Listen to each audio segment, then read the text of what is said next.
So somebody asked me in a comment to talk about the ego more because psychology and different spiritual teachings talk about the ego, and then you have other teachings who say that there is no ego.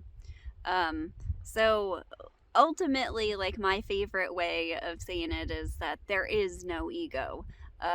But it helps to understand that something seems to be behind this. um, and by behind, we go into the whole idea of a belief. So the belief in time and the belief in death and the belief in the separate self and the belief that one can perpetuate suffering or perpetuate a feeling. So I am, anything we add on to I am is temporary and is not held together by anything. So this is the key thing to get, is that none of this is held together. The magic of it is that it seems to be held together. There seems to be a continuum. There seems to be time. There seems to be development over time, and there seems to be a process or an evolutionary process. All of this is borrowed from the greater oneness, the not two, the not separate. So all of this is sort of like a lesser form of it, but it's borrowed from it. So at first, sometimes people interpret it as a very scary thing, that there is nothing holding this together. But when you think about it, a lot of your bad moods are like waking up in the middle of the night, feeling bad about or second guessing some decision you made that was, for example, this happened recently. We made this purchase that we both really wanted to make for a long time, and then felt great about it, and I woke up in the night and I'm like, and so I recognize this pattern in my life of like waking up in the night and it's like, this isn't going the way I need it to. I'm not holding things together. I don't have I don't have everything in place like I want it to be. And that feels bad. And so before, I interpreted that feeling bad as I need to get it together. I need to be more careful about the decisions I make, or I need to achieve more. It would have sent me off in some like motivation. Now I see that that's not how I really feel about that. That's not how the greater I really feels about that. So it seems as if there's something behind it. It seems as if there's an ego. It seems as if there's something perpetuating the suffering that's trying to better itself, trying to hold it together. And it reminds me of the Bible school song, He's Got the Whole World in His Hands. Again, like that whole like continuum is again borrowed from this like perfect okayness, or the fact that there is no death, the fact that no matter what, Source has got you.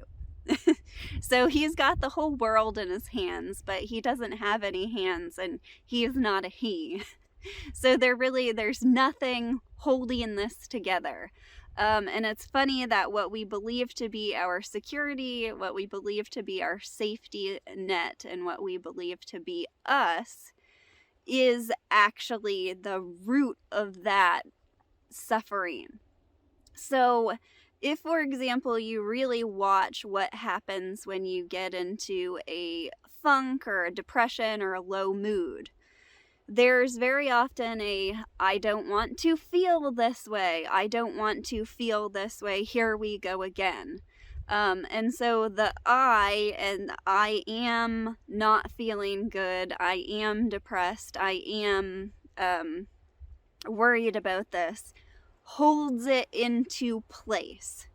So the thing you have to understand about the ego is that non-duality, we are not two things. And so my favorite thing to tack onto this, if somebody's really understands non-duality, that kind of shifts it into this whole other understanding, is the Abraham Hicks, this is a universe of no exclusion.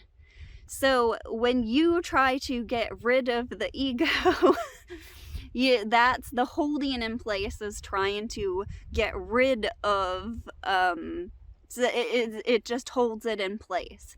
So see my video, all thought is hypocritical. Every thought that is noticing that I am something undesirable, this is something undesirable, is actually creating that in the very moment. And this is a hilarious, fantastical realization how it's right within that thought and not even. So if you think about fear of missing out, I'm afraid, I don't want to go out with friends tonight. I really want to work on this project. I really want to get my house clean, whatever. And then there's that fear of missing out. You're missing out on the decision that you actually made. You feel fear in that moment when you really wanted to feel complete alignment with whatever decision it was that you made. So many times we split ourselves as if there's two decisions, and there's a right decision and there's a wrong decision, and so we have to make the right decision. But it's we cannot see the clarity, we cannot see what we really want to do when we're focused on what we do not want to miss out on, or making the wrong choice. So the same way with the ego, if we think about it as some sort of personal flaw that we have to clear out of our life, that puts the motivation on itself to get rid of itself.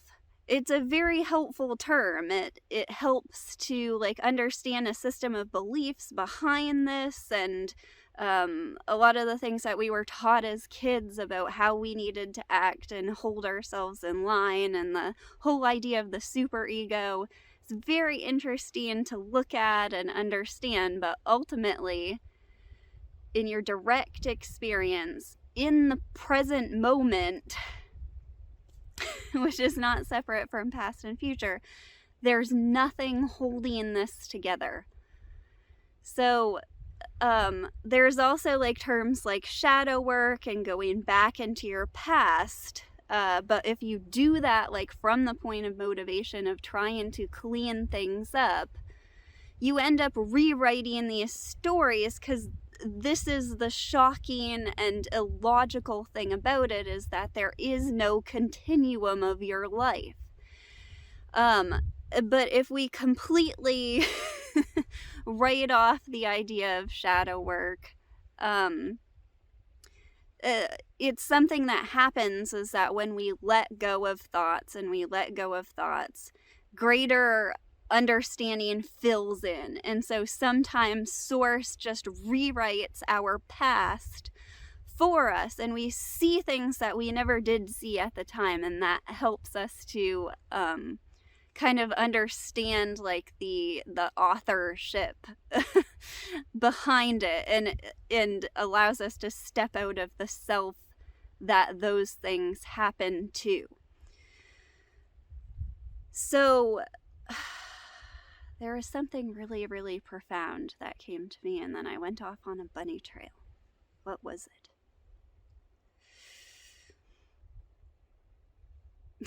See, in this moment, if I'm focusing on oh, the camera's rolling and I can't recall what I'm wanting to focus on, then I cannot recall what I'm wanting to focus on. That's exactly it. I have to somehow tap into the joy of what I'm saying in order to do that.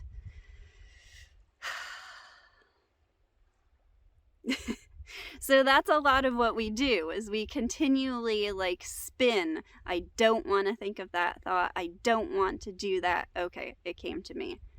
So one thing that happened for me is I would start to feel really, really bad. And especially like with the fact that I make YouTube videos and I talk about this. And so that like added a whole nother layer of like crappy expectations for myself from it.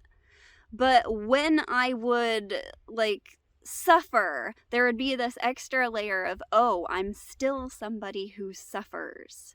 And so like that whole idea is exactly what the ego is. So when you feel bad that you're suffering, it's just the suffering. It's just the suffering. And so, there's such a narrative, such a false narrative that gets away from like the magic and the fantasy and that this story from the author's point of view could be. There's such a narrative of securing myself, of clearing this out. And I've wanted to mention this for a long time, but I watched this video a little while ago, and it was a couple people who are really well known, and I really have loved them over the past couple years, but they were talking about Katie Byron and Eckhart Tolle, both as like people who had awakened and people who were enlightened, and just like with such reverence and awe. And it's like, that is a timeless non-event, and it is essentially what you are. And so you could say that it is programmed into your being, and everyone, and it doesn't matter when, is that. So thinking of it as an experience in time is holding it all together. So the whole idea of the ego and awakening, there's nothing holding this together. And the magic that it seems to be that this is my favorite spot to film, or that I recognize my husband or recognize my kids, is just like borrowed from the non-exclusion of this universe. And so when we think it's something that we will lose, when we think that there's death, so I need to secure myself, but I'm going to die,